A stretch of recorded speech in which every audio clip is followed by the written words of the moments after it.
Soya పంటను కొనుగోలు చేయాలని బీఆర్ఎస్ పార్టీ జిల్లా బంద్కి పిలుపునిచ్చింది. ఉదయం 4 గంటలకి ఆదిలాబాద్ బస్ డిపో ముందు బీఆర్ఎస్ కార్యకర్తలతో కలిసి జిల్లా అధ్యక్షులు జోగు రామన్న బైఠాయించారు. వ్యాపార సముదాయాలు సహకరించాలని, స్వచ్ఛందంగా బంద్ పాటించాలని బీఆర్ఎస్ నాయకులు కోరారు. రంగు మారిన సోయా పంటను అధికారులు కొనుగోలు చేయకుండా రైతులను ఇబ్బందులకు గురి చేస్తున్నారని మండిపడ్డారు. సోయాబీన్ కొనుగోళ్లలో కేంద్ర రాష్ట్ర ప్రభుత్వాలు రైతులతో ఆటలాడుతున్నారని విమర్శించారు.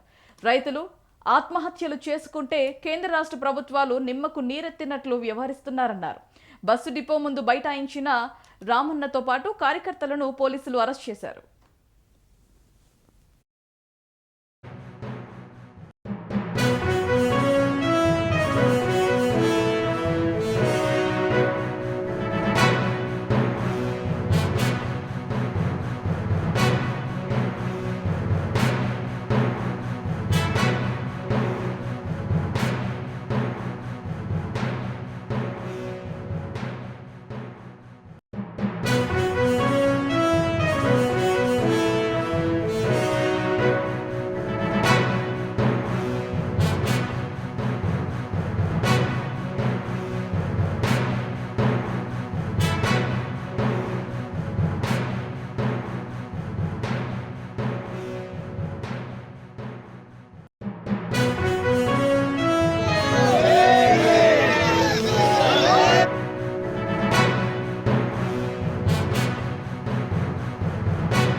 సోయా పంటను కొనుగోలు చేయాలని బీఆర్ఎస్ పార్టీ జిల్లా బంద్కు పిలుపునిచ్చింది.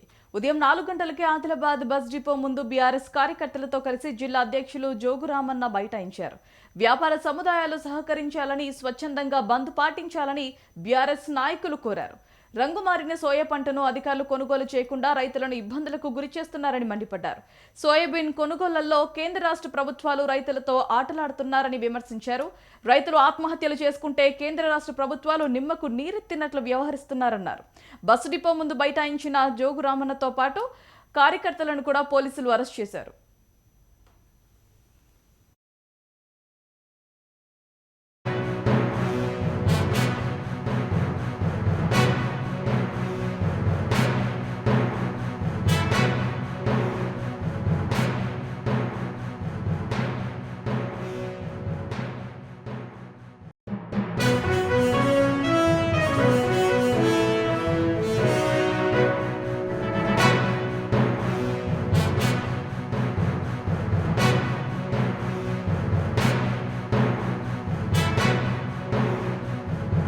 వరుసగా ఈసారి 4వ రోజు 363B ఆదిలాబాద్ చంద్రపూర్ హైవే పైన రైతుల సమక్షంలో బీఆర్ఎస్ పార్టీ రోడ్డు దిగ్బంధం చేసినాం. అట్లనే ఎమ్మెల్యే ఎంపీ ఇంటి ముట్టడి చేసినాం.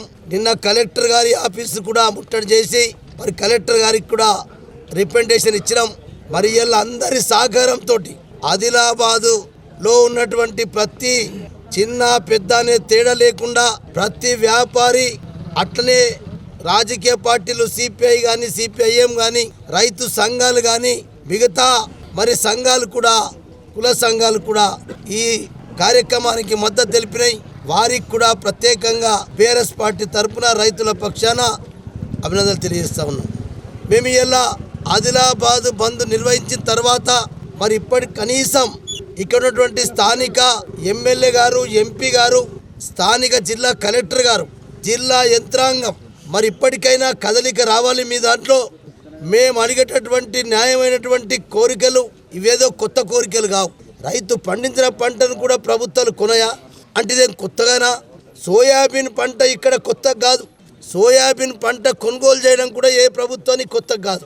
అట్లనే పత్తి పంట కూడా అదే రకంగా ప్రతి సంవత్సరం మరి కొంటూ ఏదో రకంగా కొంటూ ఉద్యమాలు చేస్తూ మరి ప్రభుత్వాలు దాంట్లో అప్పుడైనా కనీసం తినడం వచ్చేది. కానీ ఈసారి ఎందుకో కానీ కేంద్ర ప్రభుత్వం కొనవలసినటువంటి వాటా కూడా కొనకుండా రాష్ట్ర ప్రభుత్వం మీద నెట్టేయడం, రాష్ట్రం కేంద్రం మీద నెట్టేయడం అంటే ఇంకా రైతులు ఆత్మహత్యలు చేసుకొని ఎందరు మంది రైతులు ఆత్మహత్యలు చేసుకొని సస్తేనే మరి కేంద్ర ప్రభుత్వం ఈ రాష్ట్ర ప్రభుత్వం మరి రంగంలోకి వస్తాయని చెప్పి ఇలా ప్రశ్నిస్తుంది.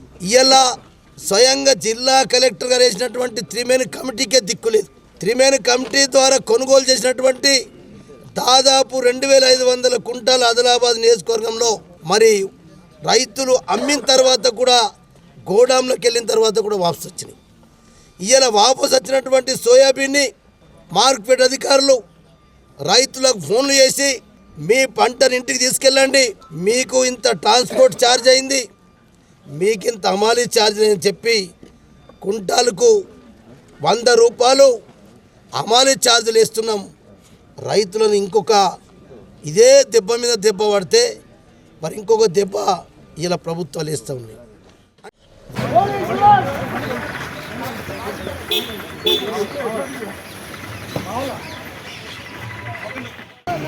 రైతుల కోసం చేస్తున్న పోరాటానికి చూడండి, రైతుల కోసం చేస్తున్న పోరాటానికి ఈరోజు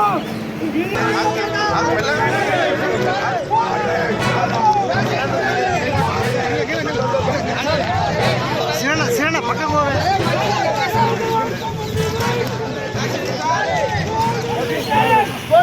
రైతుల కోసం చేస్తున్న పోరాటానికి చూడండి,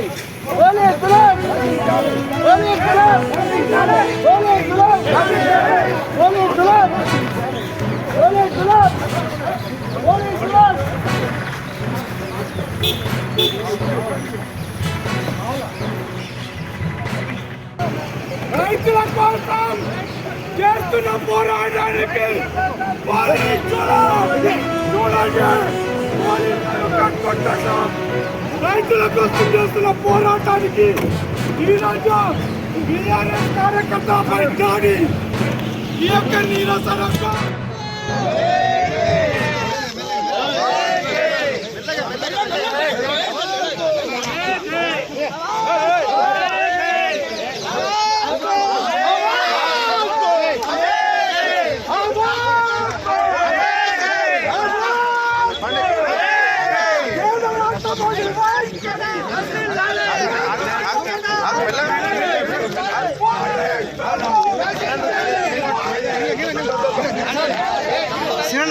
పక్కకు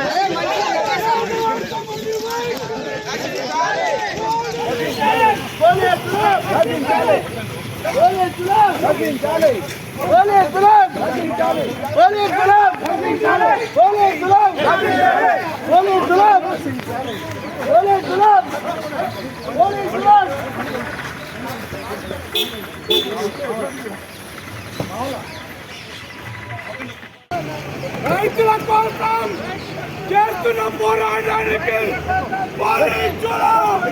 చూడండి, రైతుల కోసం చేస్తున్న పోరాటానికి ఈరోజు బీఆర్ఎస్ కార్యకర్తపై దాడి, ఈ యొక్క నిరసనకు